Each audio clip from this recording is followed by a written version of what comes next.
Good evening, everyone. Welcome to my YouTube channel. So today's session is based on administrative management, which is given by Henry Fall.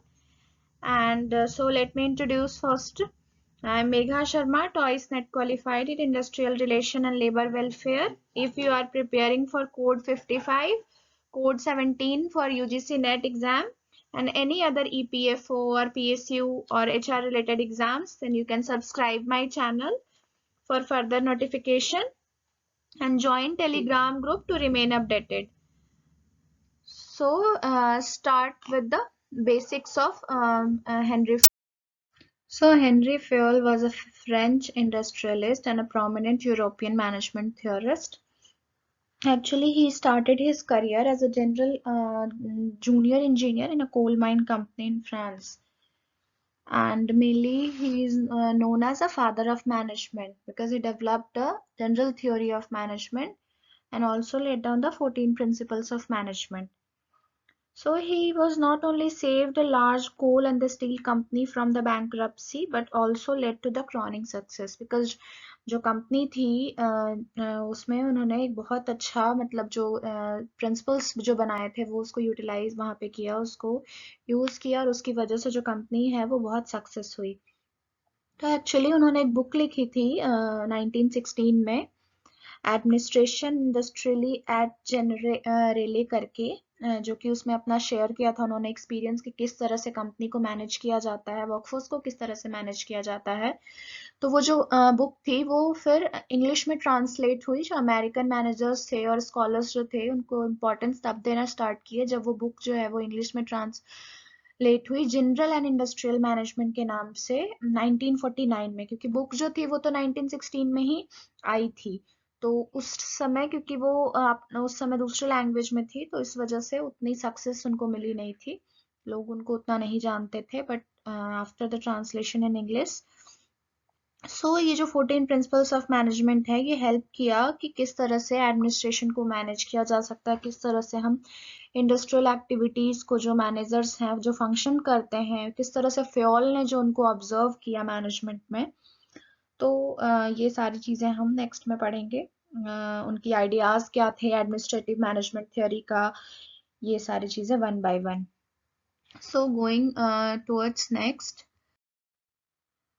So this is actually there the division of industrial activities भी हैं इसमें और उनके जो functions थे जो उन्होंने दिया था कि functions of management जो classification किया था वो भी है तो जो डिवीजन था इंडस्ट्रियल एक्टिविटीज का क्योंकि फेयोल ने जो ऑर्गेनाइजेशन जो फंक्शन होते हैं उसको मैनेजर पॉइंट ऑफ व्यू के थ्रू डिवाइड किया था तो जो फर्स्ट वन है जैसे सिक्योरिटी इन्होंने किया फिर financial technical commercial accounting managerial तो ये सारी जो है एक्टिविटीज वो भी इंडस्ट्रियल इंटरप्राइज की एक्टिविटी है जिसको 6 ग्रुप में उन्होंने डिवाइड कर दिया और उसके बेसिस पे जो मैनेजेरियल पार्ट था जैसे कि इसमें जो सिक्योरिटी है फिर फाइनेंशियल टेक्निकल कॉमर्शियल अकाउंटिंग उसके बाद मैनेजेरियल तो मैनेजेरियल फंक्शंस को फिर से उन्होंने क्लासिफाई किया जैसे कि ये मैनेजेरियल जो फंक्शन है उसको क्लासिफाई किया जैसे प्लानिंग हो गया और फिर ऑर्गेनाइजिंग है फिर कमांडिंग है वन बाय वन ये सारी चीजें हम आगे भी पढ़ेंगे इसको तो ये दोनों जो है वो एक दूसरे से रिलेटेड है क्योंकि जो बिजनेस ऑपरेशंस थे जो सारे जो फाइनेंशियल हैं या फिर टेक्निकल है मैनेजर तो ये मैनेजेरियल के 5 एलिमेंट्स हैं कि हम ऑब्जेक्टिव सेट करेंगे प्लानिंग में बिजनेस प्लान क्रिएट करेंगे और कंट्रोल करेंगे जिसमें हम मेजर को आउटकम करेंगे जो हमने टारगेट सेट किया था प्लानिंग में वो अचीव हुई या नहीं हुई ये वन बाय वन हम पढ़ते हैं इसको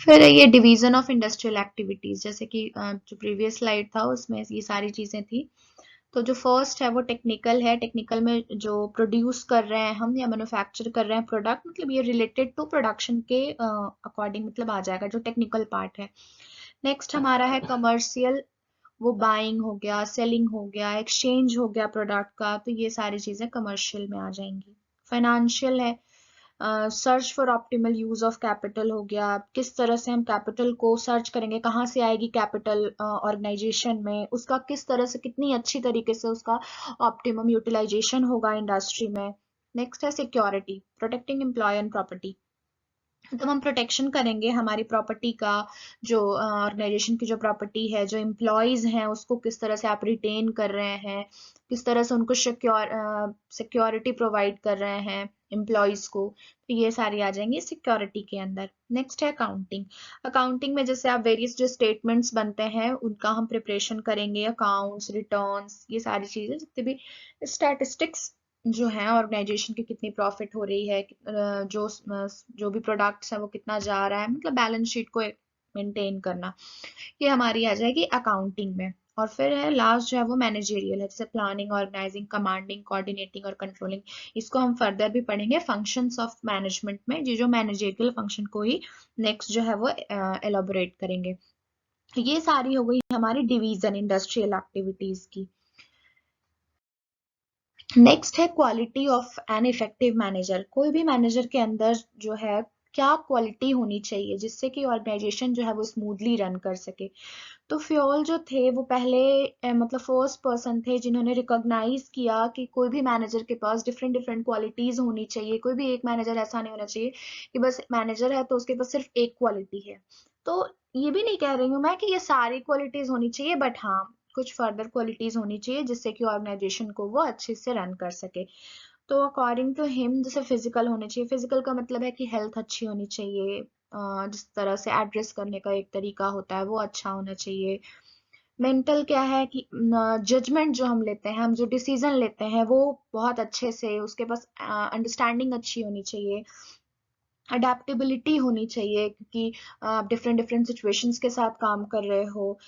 जजमेंट को किस तरह से आप, मतलब एक लर्निंग जजमेंट की एक मतलब होनी चाहिए कि उनके पास किस तरह से आप जजमेंट कर रहे हो, क्योंकि उस पे दूसरे जो वर्कर हैं उनकी लाइफ एक्चुअली डिपेंड होती है। तो ये आ जाता है आपका मेंटल में। Next is moral. So moral में आपका आ जाता है कि एनर्जी कैसी है जो मैनेजर है उनकी।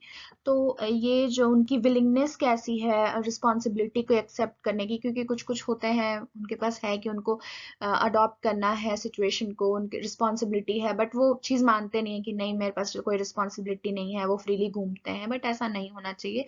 अगर वो अच्छा मैनेजर है, इफेक्टिव मैनेजर है, तो उससे कंपनी के जो रूल्स हैं, रेगुलेशंस हैं, आपको ज्यादा से ज्यादा प्रॉफिट करना है तो उसके लिए वो इथिकल, मतलब मोरल इथिकल वैल्यूज में चले जाते हैं। नेक्स्ट इज एजुकेशनल हो गया आपका। एजुकेशनल में उनके पास जो कुछ जो है जो जनरल फंक्शनिंग के लिए मैटर्स जो है उससे रिलेटेड उनके पास नॉलेज होनी चाहिए। Next one is technical. Technical that means कि जो भी ऑर्गेनाइजेशन में प्रोडक्शन हो रहा है या फिर जो भी चीज़ें हो रही हैं तो उसके उनके रिस्पेक्ट में आपको टेक्निकल नॉलेज भी बहुत ज़रूरी है। जो फंक्शंस मेनली हो रहे हैं उनके रिस्पेक्ट में आपको नॉलेज होना बहुत ज़रूरी है। Last one is experience. Experience तो जैसे जैसे आप वर्क करेंगे उसके अकॉर्डिंग जो है वो एक्सपीरियंस वो डे बाय डे गेन होगा, तो वो भी मैनेजर को, अगर इफेक्टिव मैनेजर है तो वो भी ज़रूरी है। Moving towards next, that is so Fayol ने 5 एलिमेंट्स ऑफ मैनेजमेंट दिया था जिसको हम फंक्शंस ऑफ मैनेजमेंट भी बोलते हैं। तो ये जो मेनली फ्योल ने कहा था कि ये 5 प्राइमरी फंक्शंस हैं या एलिमेंट्स हैं जो कि मैनेजरियल एक्टिविटीज के साथ होनी चाहिए। तो ये फंक्शन में सबसे फर्स्ट जो हमारा है प्लानिंग है। तो मैं यहाँ पे स्मॉल में बता देती हूँ, वैसे मैंने प्रीवियस स्लाइड्स में ये पूरा पढ़ाया है वन बाय वन बहुत डिटेल में, तो वो आप स्लाइड्स देख सकते हैं। फंक्शंस ऑफ मैनेजमेंट करके स्लाइड है आपकी, तो उसमें आप देखिएगा, लेकिन इसमें मैं शॉर्ट में बता देती हूँ। जैसे प्लानिंग जो है उसको हम प्लान ऑफ एक्शन भी बोलते हैं। अगर इसमें जैसे कि स्मॉल स्मॉल पार्ट में जो हमें डिजायर्ड रिजल्ट चाहिए, जो हमें एक्शन लेने हैं या क्या क्या मेथड्स को अपनाना है, तो ये सारी जो है हम एक प्लानिंग क्रिएट कर लेते हैं, प्लान क्रिएट करते हैं, ब्लूप्रिंट जिसको आप कह सकते हैं, जिसमें हम सारी चीजें देखते हैं कि जो भी मैनेजर है वो सारी चीजें देखेगा क्या क्या होनी चाहिए, फॉर्म टेंजिबल है कि इनटेंजिबल है, क्या क्या वर्क इन प्रोग्रेस चल रही हैं चीजें, क्या ट्रेंड्स हैं, क्या फ्यूचर इवेंट्स हैं।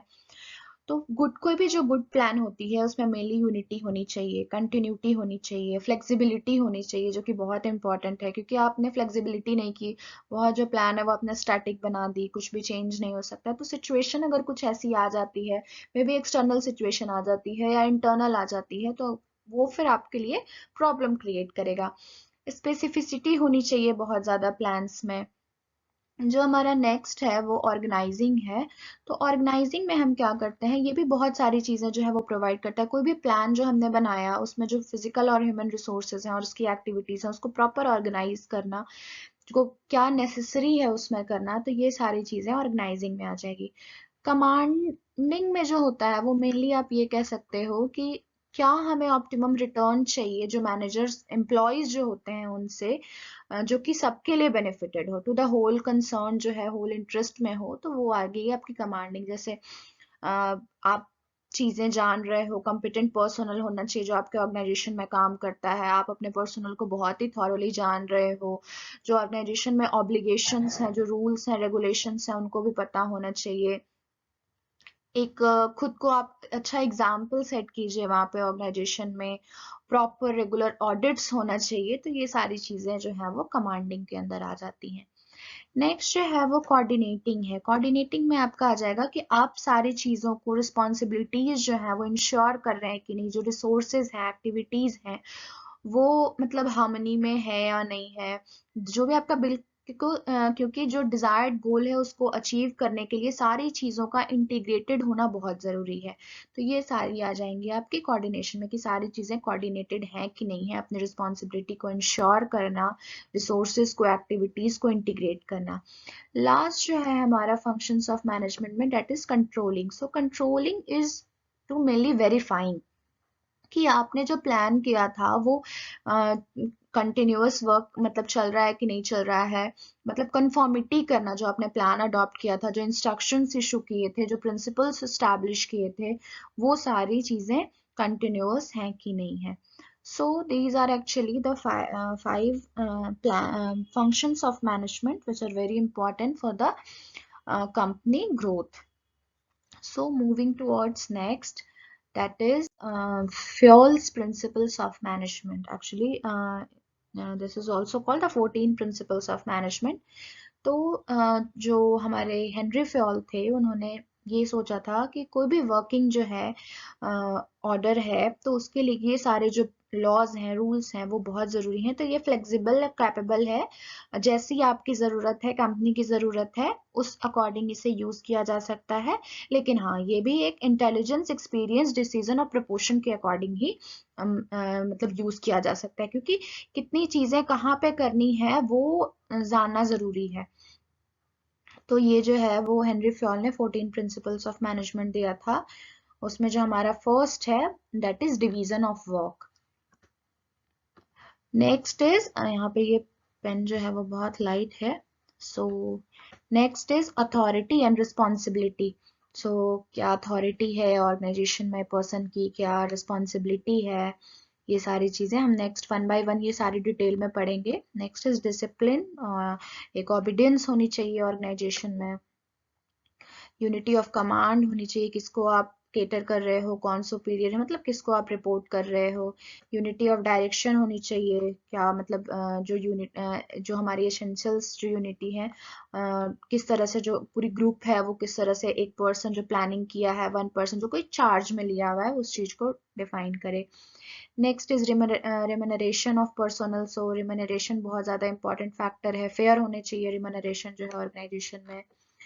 उसके बाद आ जाता है हमारा सेंट्रलाइजेशन। सेंट्रलाइजेशन और डिसेंट्रलाइजेशन हम पढ़ेंगे इसमें, कि कोई भी ऑर्गेनाइजेशन में पर्टिकुलर जो डिसीजन है, टास्क है, वो कैसा है। Next is subordination of individual interest to general interest. तो जो भी ऑर्गेनाइजेशन में काम कर रहे हैं, मतलब जरूरी ये है कि सबको, इंडिविजुअल को ना, सबको इन्वॉल्व करके बेस्ट इंटरेस्ट के साथ काम किया जाए। तो ये है। Next is stability of tenure. So stability of tenure, कितना मतलब टाइमिंग कितनी होनी चाहिए।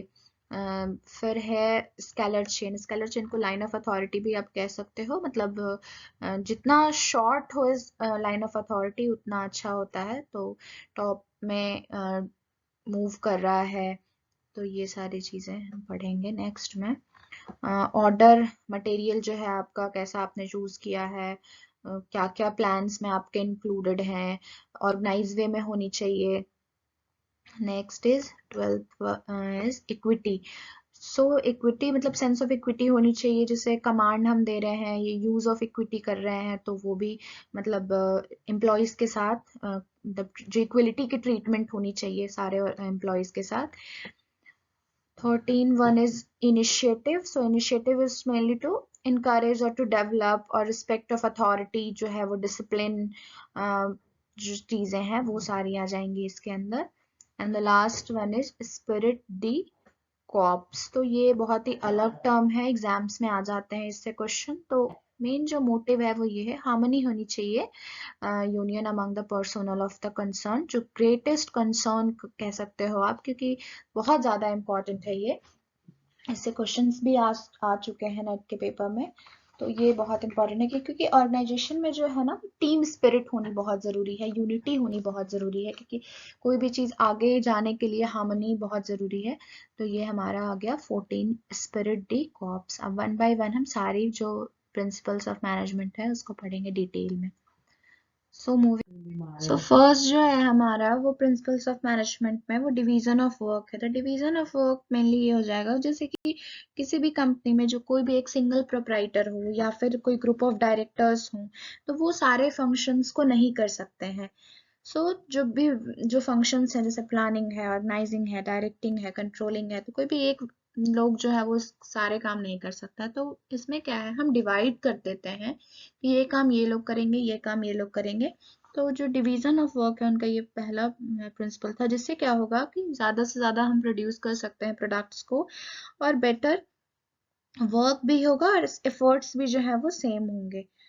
तो ये जो है इसमें मेनली क्या करेंगे हम कि जो स्पेशलिस्ट है किसी भी फील्ड का, तो वो जो है वो एक तो स्पेशलिस्ट जो है उस जॉब से रिलेटेड, जो जैसे कोई भी जॉब है प्लानिंग से रिलेटेड, प्लानिंग है या फिर ऑर्गेनाइजिंग है, तो या फिर डायरेक्टिंग है, या फिर प्रोडक्ट में कोई स्पेसिफिकेशन है, जैसे कोई किसी को बहुत अच्छा कोई चीज़ बनाने आती हो, तो उसको हम स्पेशलाइजेशन के अकॉर्डिंग रखेंगे। उससे क्या होगा, एक तो इफिशियंसी बहुत ज़्यादा होगा और इकोनॉमी जो है वो भी ग्रोथ करेगी। तो इन्होंने जैसे ये फर्स्ट हमारा है इसमें कि हेनरी फ्योल जो है वो उन्होंने स्ट्रेस किया था स्पेशलाइजेशन ऑफ जॉब्स पे। नेक्स्ट क्या है, रिकमेंड किया था कि जो वर्क है वो डिवाइडेड हो जाने चाहिए और सब डिवाइडेड भी होनी चाहिए, और जैसे जैसे पर्सन है उनके अकॉर्डिंग, उनके एक्सपर्टीज के अकॉर्डिंग डिवाइड कर देना पर्टिकुलर एरिया में। सब डिवीजन जो है वर्क का वो सिंपलर करता है, रिजल्ट होती है उसकी इफिशियंसी, मतलब अच्छे जो है वो प्रोडक्ट्स बनते हैं। उससे क्या होगा, इंडिविजुअल की जो स्पीड है, एक्यूरेसी है, उसके परफॉर्मेंस की इंक्रीज होगी, और ये इफिशियंसी जो है वो स्पेशलाइजेशन लीड्स टू इफिशियंसी। ऐसे हमारा बिजनेस जो है वो ग्रो करेगा। Moving towards next, it is authority and responsibility. तो रिस्पॉन्सिबिलिटी और अथॉरिटी में हम ये कह सकते हैं, जैसे कोई भी मैनेजमेंट है, मैनेजमेंट जो है वो सारी प्रोसेसेस को कंसिस्ट करती है। तो इसमें जैसे कि मैनेजर जो है उनके पास राइट्स होता है, जो ऑर्डर दे सकते हैं, पावर है उनके पास जो कि यूज कर सकते हैं वो। तो कोई भी मैनेजर के पास जैसे कोई फॉर्मल अथॉरिटी होती है और उनके पास कुछ पर्सनल पावर्स भी होते हैं। फॉर्मल अथॉरिटी जैसे कि आप ये कह सकते हो कि अगर कोई मैनेजर है, उसका एक पोस्ट है मैनेजर का, तो उसके पास जैसे ऑफिशियल जो पोजीशंस हैं तो वो हो गई। और एक पर्सनल पावर जो हो गया वो उसके इंटेलिजेंस की वजह से, उसके एक्सपीरियंस की वजह से, उसका जो मोरल वर्थ है उसकी वजह से, या उसके जो पास्ट सर्विसेज जो वो ऑलरेडी कर चुका है उसकी वजह से, एबिलिटी टू लीड, तो ये सारी हो गई उसकी पर्सनल पावर। तो ये तो हो गया हमारा अथॉरिटी। एंड जो नेक्स्ट है वो है रिस्पॉन्सिबिलिटी। तो रिस्पॉन्सिबिलिटी क्या हो गई, जो रिस्पॉन्सिबिलिटी है वो भी अथॉरिटी से ही रिलेटेड होती है। जैसे कि क्योंकि कहीं ना कहीं अथॉरिटी आपके पास है तो आपके पास कुछ रिस्पॉन्सिबिलिटीज भी होंगी। तो कोई भी इंडिविजुअल जो है उसके पास अथॉरिटी है, तो उसको हमेशा कुछ रिस्पॉन्सिबिलिटीज जो है वो बेयर करनी पड़ेंगी, क्योंकि उसी से जो है वो वर्क परफॉर्म कर सकते हैं फिर वो। तो रिस्पॉन्सिबिलिटी जो है और अथॉरिटी दोनों मतलब को एग्जिस्टिंग है साथ में। अगर कुछ पर्सन के पास जैसे कि अथॉरिटी है, तो उसके पास कुछ रिस्पॉन्सिबिलिटीज भी होंगी। अगर anyone if anyone is made responsible for any job, then he also have concerned authority. So जो मैं कह रही थी वो सेम चीजें लिखी हैं इसमें।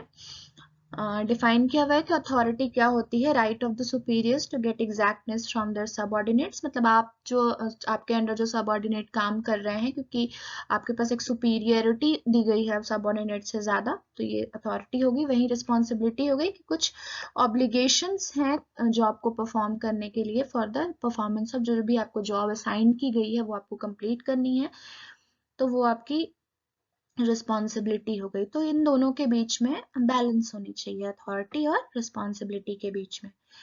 Authority without responsibility leads to irresponsible behaviour, बिल्कुल करेक्ट। अगर आपके पास अथॉरिटी है और रिस्पॉन्सिबिलिटी आप उस चीज का लोगे नहीं, आपको एक पोस्ट का मैनेजर बना दिया गया, एग्जीक्यूटिव डायरेक्टर बना दिया गया, तो आपके पास कुछ रिस्पॉन्सिबिलिटीज हैं, आपने उसको छोड़ दिया, मैं तो मेरे पास तो पावर है, मैं कुछ नहीं भी कर सकता हूँ, कर भी सकता हूँ, क्योंकि आपको कोई देखने वाला नहीं है, तो वो क्या होगा कि इररिस्पॉन्सिबल बिहेवियर को दिखाएगा, क्योंकि आपको एग्जीक्यूटिव बनाया गया है, तो आप पे कुछ अकाउंटेबिलिटी भी है, वो आप फुलफिल नहीं करोगे, तो that represents your irresponsible behaviour.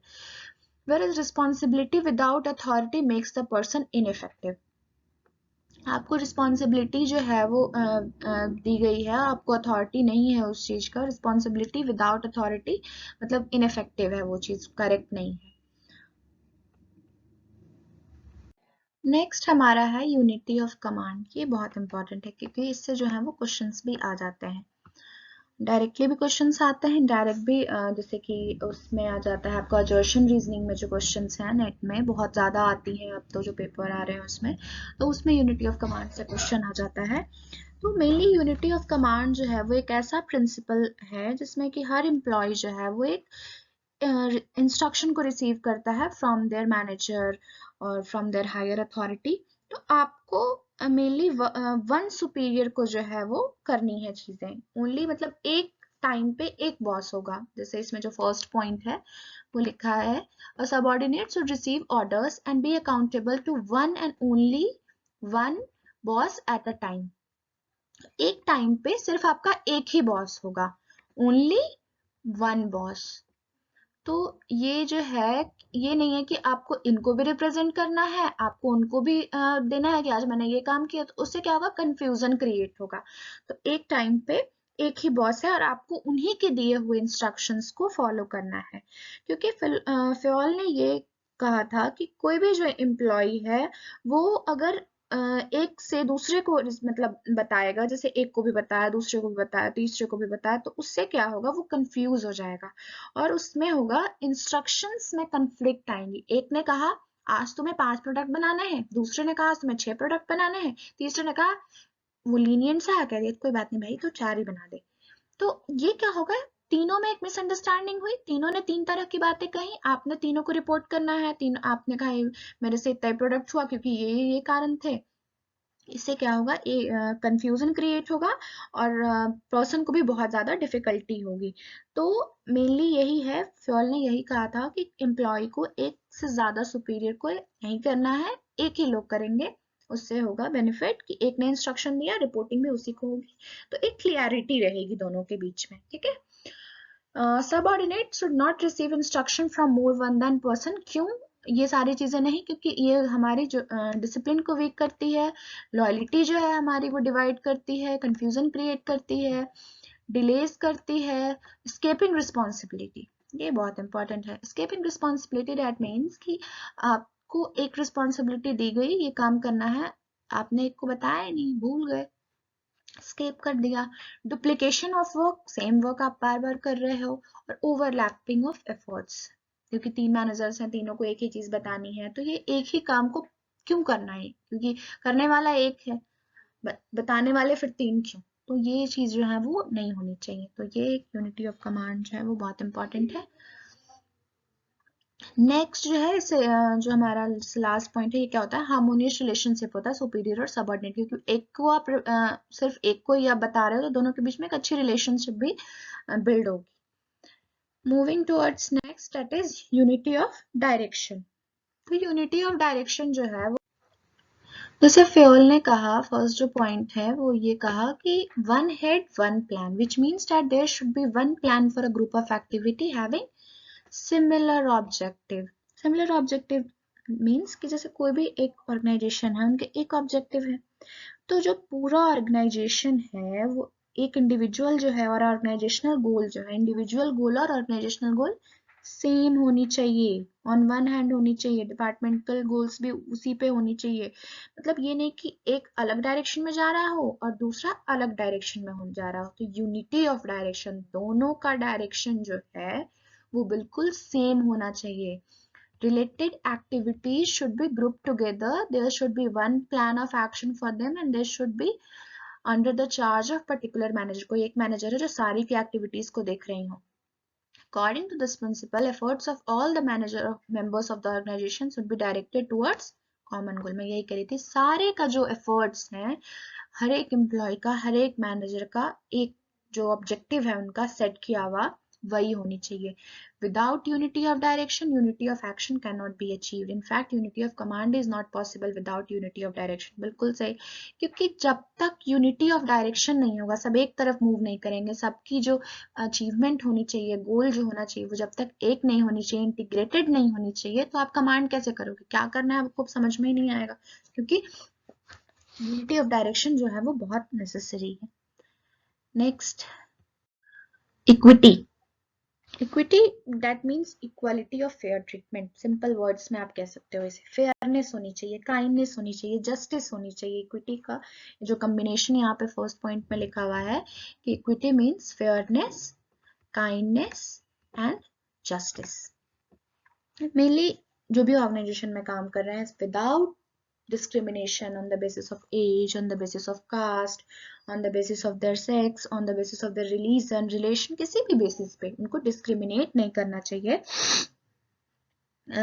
सबको जो एम्प्लॉयज हैं वो मैनेजमेंट से यही एक्सपेक्ट करते हैं कि हम सबको इक्वली ट्रीट करें। आपने एक को वही काम किया, उसने आपको उसको प्रमोशन दे दिया, दूसरे को नहीं दिया, तो ये क्या होगा, उसकी जो मोरल है, उसकी जो मोटिवेशन है वो बहुत ही डाउन हो जाएगी। मे बी वो ऑर्गेनाइजेशन को छोड़ दे, लीव कर दे, तो उससे प्रॉब्लम हो सकती है आपके लिए।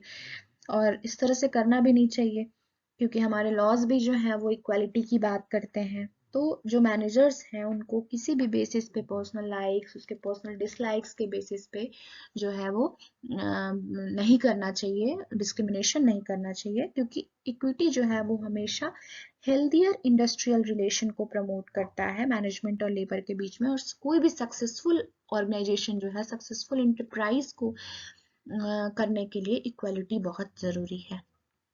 सो हम नेक्स्ट की ओर चलते हैं। Next is order. ऑर्डर क्या हो गया, ऑर्डर दैट मीन्स टू कि जो भी आपके एफर्ट्स हैं उसको एक कंसिस्टेंट वे में लाना, कि राइट प्लेस पे हर चीजें होनी चाहिए फॉर द राइट मैन। मतलब हर लोगों के लिए जो भी जरूरत की चीजें हैं उसको जो है वो सिस्टमेटिक वे में, प्रॉपर वे में, लोग भी होने चाहिए, सामान भी होनी चाहिए, जो मटेरियल यूज हो रही है। जैसे कि यहाँ पे लिखा है ना, arrangements of things is called material order and placements of people is called social order. जो मटेरियल, क्योंकि दोनों चीजें ऑर्डर में होनी चाहिए, लोग भी होने चाहिए, सामान भी होनी चाहिए। तो ये मटेरियल ऑर्डर क्या है, मटेरियल जो है वो सेफ होनी चाहिए, अप्रोप्रिएट होनी चाहिए, स्पेसिफिक प्लेस पे होनी चाहिए सारे आर्टिकल्स। सोशल ऑर्डर क्या है, सोशल ऑर्डर है selection and appointment of most suitable person on the suitable job. Right man right place, हमने पढ़ा ना ये चीजें प्रोक्योरमेंट में, रिक्रूटमेंट में हम कहते हैं कि जो जिनको जो स्किल्स हैं जो उनके प्रॉपर, उसी के अकॉर्डिंग जो है वो पर्सन को जो प्रोक्योर करना चाहिए। क्योंकि अगर उनके स्किल्स जो है वो मैच ही नहीं कर रहे हैं आपके रिक्वायरमेंट से, आपने उनको ले लिया तो आपको ट्रेनिंग देना पड़ेगा बहुत ज्यादा, तो वो चीजें नहीं होनी चाहिए। सो राइट प्लेस पे एवरी मैन होने चाहिए। और ये जो है, अगर हम साइंटिफिक सिलेक्शन की बात करते हैं, जो हमने पढ़ा था साइंटिफिक मैनेजमेंट में, तो साइंटिफिक सिलेक्शन होना चाहिए पर्सनल का, करेक्ट असाइनमेंट प्रोवाइड होनी चाहिए जो पर्सनल हमारे यहाँ काम कर रहे हैं, जिससे कि हमारा जो है ऑर्गेनाइजेशन अच्छे से ग्रो करे। Next is discipline. It is very important in every field. So, discipline means sincerity, obedience, respect of authority, and observance of rules and regulation of the enterprise.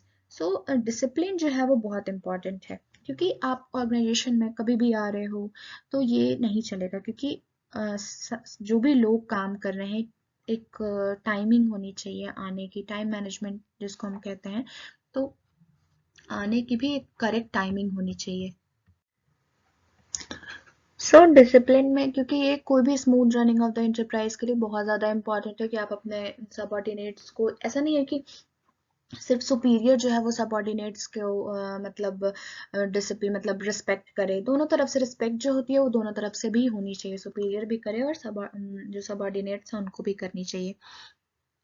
सो अगर आप डिसिप्लिन मेंटेन कर रहे हो, mainly ये है कि जो सारे सुपरवाइजर्स हैं वो सारे लेवल्स पे वो क्लियर एंड फेयर हो, अपने जो भी उनके अग्रीमेंट्स हैं एम्प्लॉयज और एम्प्लॉयर के बीच में, जुडिशियल जो एप्लीकेशन है पेनल्टीज की। तो discipline is what leader make it, मतलब जो भी लीडर्स जो है जो हम आप काम कर रहे हो, जो लीडर इन द टर्म्स की मैनेजर्स जो है वहाँ पे जो काम कर रहे हैं, तो वो रूल्स जो बनाए हुए हैं वो प्रॉपर होने चाहिए। Discipline is not only required on the part of subordinate but also on the part of management में। यही बात सेम चीज बोली कि मैनेजर को भी रिस्पेक्ट होनी चाहिए, डिसिप्लिन उनके पार्ट पे भी होनी चाहिए। Discipline can be enforced if there are good supervisors at all levels, there are clear and fair agreement with workers and sanctioned punishments are judicially applied। ये सारी चीजें जो है तभी डिसिप्लिन तभी हो सकती है जब सब सारी चीजें अप्लाई। नेक्स्ट हमारा है प्रिंसिपल्स ऑफ मैनेजमेंट में इनिशिएटिव। तो workers should be encourage to take initiative in the work assigned to them. जो भी वर्कर्स हैं उनको इनिशिएटिव लेनी चाहिए कोई भी काम करने के लिए कि नहीं मुझे ये चीज की नॉलेज ज्यादा है, इस काम को मैं करूंगा। मतलब initiative means freedom to think out and execute a plan. मतलब उनको इतनी फ्रीडम दो कि वो अपनी बातें भी कह सकें। एक जो जील होती है, एनर्जी जो होती है वो एम्प्लॉयज का, वो कहीं ना कहीं जो इनिशिएटिव से ही आती है। तो हम टुडे इन्वायरमेंट की बात कर रहे हैं, जैसे टेक्नोलॉजिकल प्रोग्रेस हो रहा है, वो कब हो रहा है जब एम्प्लॉयज जो है वो इनिशिएटिव, क्योंकि प्रॉब्लम उनके लेवल पे ज़्यादा आती है तो उनको उस चीज़ के बारे में समझ में आता है कि अच्छा ये प्रॉब्लम हो रही है तो ये प्रॉब्लम का सोल्यूशन क्या होगा, अगर ये हम ऐसा करेंगे तो ऐसा होगा। तो ये सारी चीज़ें जो हैं वो तभी आएंगी जब आप एम्प्लॉयज को इनकरेज करोगे फॉर द इनिशिएटिव और इनोवेशंस के लिए। तो फ्योल ने ये कहा था कि इनिशिएटिव जो है वो सेटिस्फैक्शन प्रोवाइड करता है जो इंटेलिजेंट लोग हैं वहाँ पे जो वर्क कर रहे हैं उनको, और एडवाइस करता है मैनेजर्स को कि एक सफिशिएंट जो है वो स्कोप प्रोवाइड करे to their employees for the initiative. जिससे क्या होगा, एम्प्लॉयज जो है वो इनकरेज होंगे खुद से और बहुत सारे जो हैं सजेशंस जो उनके दिमाग में आएगा कि वो बता सकते हैं for the benefit of the enterprise, वो बताएंगे और वो आप प्लान जो है वो एग्जीक्यूट करेंगे इंडस्ट्री में। उससे क्या होगा, उनकी मोटिवेशंस जो है वो बढ़ेंगी कि हमारे जो आइडियाज थे, हमारे जो एक्सपीरियंस है, हमारा जो मेथड ऑफ वर्क था वो जो है वो मैनेजमेंट ने अप्लाई किया। जो अप्रिशिएशंस जो है वो उसको प्रोवाइड करेगी फिर मैनेजमेंट कि आपने बहुत अच्छा किया, और इससे और जो वर्कर्स हैं वो भी अपने अपने नए नए आइडियाज सोचेंगे कंपनी फॉर द बेनिफिट्स के बारे में। they can be encouraged with the help of monetary and non-monetary incentives also। so इस तरह से भी हम जो मैनेजमेंट है वो प्रोवाइड कर सकती है उनके बेसिस, इनोवेशन के बेसिस पे, इंसेंटिव के बेसिस पे उनको और प्रमोट करने के लिए कि देखो जैसे कोई पर्सन है उन्होंने कोई अच्छा आइडिया प्रोवाइड किया for the benefit of the company, उसको ये मॉनेटरी अवार्ड्स मिली, तो और जो वर्कर हैं वो भी मोटिवेटेड होंगे कि हमें भी कुछ प्रोवाइड करना चाहिए, हमें ये इंसेंटिव मिला। या नॉन मॉनेटरी इंसेंटिव्स के टर्म्स में भी आप दे सकते हैं। नेक्स्ट जो है वो fair remuneration. Fair remuneration that means जो भी वर्कर जो काम कर रहे हैं ऑर्गेनाइजेशन में उनका जो रिम्यूनरेशन है वो फेयर होना चाहिए ऑन द बेसिस ऑफ जो फेयर वेजेस हैं, जैसे हम मिनिमम वेजेस एक्ट वगैरह में भी हम पढ़ेंगे एक जो वेजेस होते हैं वो कि फेयर वेज है, एक लिविंग वेज है, तो हम फेयर रिम्यूनरेशन करेंगे। डेट मीन्स कि उनका जो हक है मतलब देने के लिए जो जैसा काम कर रहे हैं उसके अकॉर्डिंग, जैसे कि बिजनेस कंडीशन के बेसिस पे, जो आपका बिजनेस कंडीशन है उसके बेसिस पे आप प्रोवाइड कर रहे हैं। कॉस्ट ऑफ लिविंग चाहिए, productivity of the concern employ और the capacity of the firm to pay. देखिए ऑर्गेनाइजेशन में कैपेसिटी भी ऑर्गेनाइजेशन की होनी बहुत जरूरी है ना, अगर किसी को हमें पे करना है तो ये भी बहुत ज़रूरी है।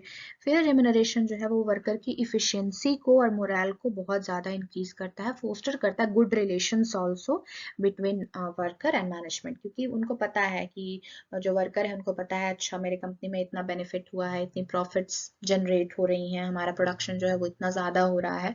तो ये सारी चीज़ें जो है वो, और मिनिमम वेजेस एक्ट के अकॉर्डिंग जो वेज रेट प्रिवेल कर रहा है वो तो आपको देना ही देना है। मिनिमम वेजेस तो प्रोवाइड करनी ही है, एक रीजनेबल होनी चाहिए, सेटिस्फैक्ट्री होनी चाहिए, अगर वो ज़्यादा एफर्ट्स कर रहे हैं तो उनको कुछ रिवॉर्ड भी मिलने चाहिए। फ़ियोल ने कुछ प्रोविजंस जो उनके बेनिफिट्स के लिए हैं मतलब रिकमेंड किया था, जैसे free education, medical, residential facilities होनी चाहिए वर्कर के लिए। तो ये सारा जो है हम फेयर रिम्यूनरेशन के अंदर आ जाता है। Next is stability of tenure. Stability of tenure का मतलब ये है कि वर्कर को मोटिवेट करने के लिए और ज़्यादा काम करने के लिए ये नेसेसरी होता है कि उनको जॉब को सिक्योर किया जाए। क्योंकि सिक्योरिटी क्यों जो आजकल के जो लोग हैं वो गवर्नमेंट जॉब चाहते हैं, क्योंकि वहाँ पे स्टेबिलिटी होती है, इस वजह से। स्टेप अगर आप जॉब की सिक्योरिटी प्रोवाइड करोगे, मैनेजमेंट जो है वो जॉब की सिक्योरिटी प्रोवाइड करेगी, तो एम्प्लॉय जो है वो फ्रीली वर्क कर पाएगी और ज़्यादा प्रोडक्टिविटी भी उनकी होगी। अगर उनके पास फेयर नहीं होगा इनसिक्योरिटी, क्योंकि सबसे ज़्यादा जो है वो फियर होता है उनको कि अगर हम ये गलत करेंगे या नहीं आए, मतलब कुछ भी उनको प्रॉब्लम जो है, फिर वो उसकी वजह से मेरी जॉब ना चली जाए या बिजनेस कम आने लगे तो मुझे हटा ना दिया जाए। तो ये सारी चीज़ें जो है वो इनसिक्योरिटी अगर है उस पर्सन में, तो उनकी मोरल भी लो होती है और वो उतने अच्छे से फिर काम भी नहीं कर पाते हैं। बहुत ज़्यादा ये ज़रूरी है कि उनको ये देखना चाहिए कि वो वहाँ पे वो स्टेबिलिटी प्रोवाइड करे फॉर द टाइम बीइंग। नहीं तो उनको मतलब एक सेंस ऑफ डिटैचमेंट उनको जो है वो कहीं ना कहीं उनके दिमाग में होता है फॉर द फर्म। एंड वो फिर बाहर लुकआउट होंगे कि कहीं और जॉब मिल जाए हमें जहाँ पे मुझे स्टेबिलिटी प्रोवाइड करे। Stability of job creates team spirit and a sense of belongingness among workers, which ultimately increase the quality as well as quantity of work. तो सेंस ऑफ बिलोंगिंगनेस क्रिएट करता है, stability है अगर job में, तो just like a family. अगर आप बहुत दिनों से एक जगह पे काम कर रहे हो, स्टेबिलिटी है कि आपको वहीं और भी दिन काम करना है, तो आप अपनी कंपनी को मतलब बहुत ही ऐसा घर की तरह हम समझते हैं और उस तरह से फिर वो काम करेंगे। तो ये बहुत ज़रूरी है stability. Next is scalar chain. So this one is very much important. और इसमें गैंग प्लैंक जो है यहाँ पे, उससे बहुत क्वेश्चंस आते हैं, मैंने बताया था। स्केलर चेन, फेवल ने इसको डिस्क्राइब किया था, the chain of superior ranging from authority to the lowest. Mainly Fayol ने ये कहा था इसमें कि जो स्केलर चेन होती है वो एक हायरार्की दिखा रही है हमें। ये जो आप फिगर देख रहे हो यहाँ पे, ये क्या है? एक हायरार्की है। इसमें क्या कर रहे हैं, जो एक सुपीरियर है जो यहाँ पे है, तो ये जो है ये ऑर्डर दे रहा है यहाँ पे से, और ये जो है वो मूव कर रहा है टुवर्ड्स डाउनवर्ड्स। ठीक है। इसमें जो है एक हाईएस्ट अथॉरिटी है, एग्जाम्पल में ले लो, जैसे ए है, that is the highest authority और द हाईएस्ट एग्जीक्यूटिव, और ये जो है डी है, दैट इज लोएस्ट। लोएस्ट मतलब जो लेबर है या वर्कर जो है वो डी पे जो है वो काम कर रहे हैं। तो जो मूव करेगा, जो कम्युनिकेशन होगा डी से ए के बीच में, that is from D to C and from C to B. Got it? तो उसके बाद अब बी से फिर ए, और अगर ए ने कुछ कम्युनिकेट किया तो that is move towards E, and then E से फिर एफ, एफ से फिर जी, और जी जो है वो फिर कम्युनिकेट करेगा आपका डी से। ठीक है। तो इसमें हम ये कहते हैं, ये मेनली बनाया गया है हायरार्कियल जो स्ट्रक्चर होता है कम्युनिकेशन के लिए, क्योंकि कम्युनिकेशन के पर्पस के लिए। तो इसमें हम एक सुपीरियर सबऑर्डिनेट का जो रिलेशन है इसमें एक लेवल से दूसरे लेवल पे, ये यहाँ पे दिख रहा है। प्रिंसिपल्स में ये कहा गया है, अगर हेनरी फ्योल की जो प्रिंसिपल है स्केलर चेन का, क्योंकि जो ऑर्डर ऑफ कम्युनिकेशन है, जो ऑर्डर है या कम्युनिकेशन जो है वो एक प्रॉपर चैनल में फ्लो होना चाहिए।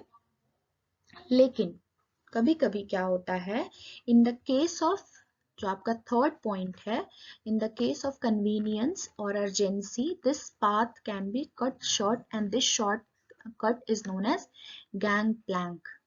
अब ये गैंग प्लैंक क्या है? गैंग प्लैंक एक्चुअली जो डी से अगर जो आपका कम्युनिकेशन है वो आपने डायरेक्टली क्या कर लिया, ई से कर लिया, मतलब डी जो है वो कुछ कम्युनिकेट करना चाह रहा है डायरेक्टली ई से, लेकिन आपको करना चाहिए था सी से with the proper flow of communication, लेकिन आपने क्या किया, डी से ई कर लिया। तो ये जो कम्युनिकेशन है that is called as gang Planck. अगर आप इसको को ब्रीफली पढ़ेंगे तो यही है कि if D has to communicate with G, अगर जी से इसको कम्युनिकेट करना है तो he will first send the communication upward, C से B, B to A and then downwards E, F and then G. ठीक है, लेकिन उसने क्या किया, डायरेक्टली D से G भी कर सकता है टाइम की से मतलब बचाने के लिए, तो इसको जो है वहां पे गैंग प्लैंक जो है वो डेवलप करता है। तो गैंग प्लैंक ये कह रहा है मैनेजमेंट प्रिंसिपल्स को are not rigid rather than they are very flexible. They can be molded and modified as per the requirement of situation. कोई एजेंसी हो, कोई कन्वीनियंस हो, तो वहां पे जो है वो गैंग प्लैंक डेवलप हो सकती है and with the concerned authority. जो आप स्विफ्ट जो है वहां पे कर रहे हैं, नीड ऑफ स्विफ्ट एक्शन की जरूरत पड़ती है तो हम गैंग प्लैंक कर सकते हैं।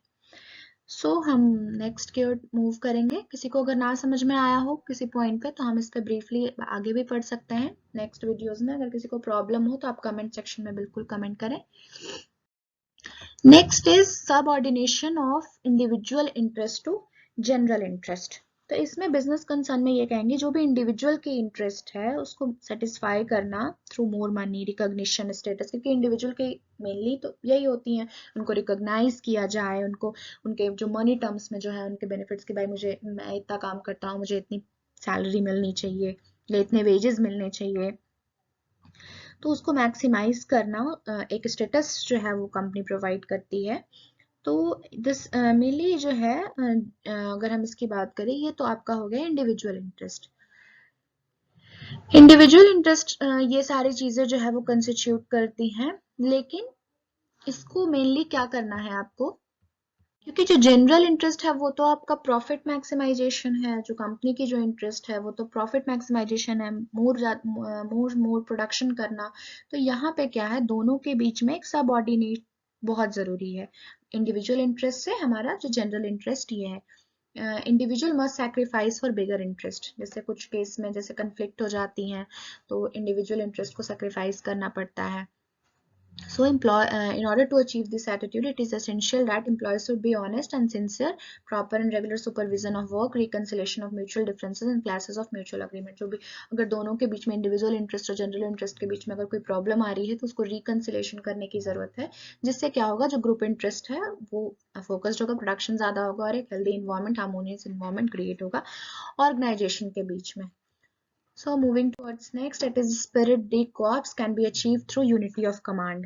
तो स्पिरिट डी कॉर्प्स मैंने अभी जो 14 प्रिंसिपल्स ऑफ मैनेजमेंट में बताया था कि स्पिरिट डी कॉर्प्स जो है वो बहुत इंपॉर्टेंट है, क्योंकि ऑर्गेनाइजेशन में टीम स्पिरिट को प्रमोट करने के लिए, यूनिटी को प्रमोट करने के लिए जो है वो स्पिरिट जो है वो बहुत ज्यादा नेसेसरी है।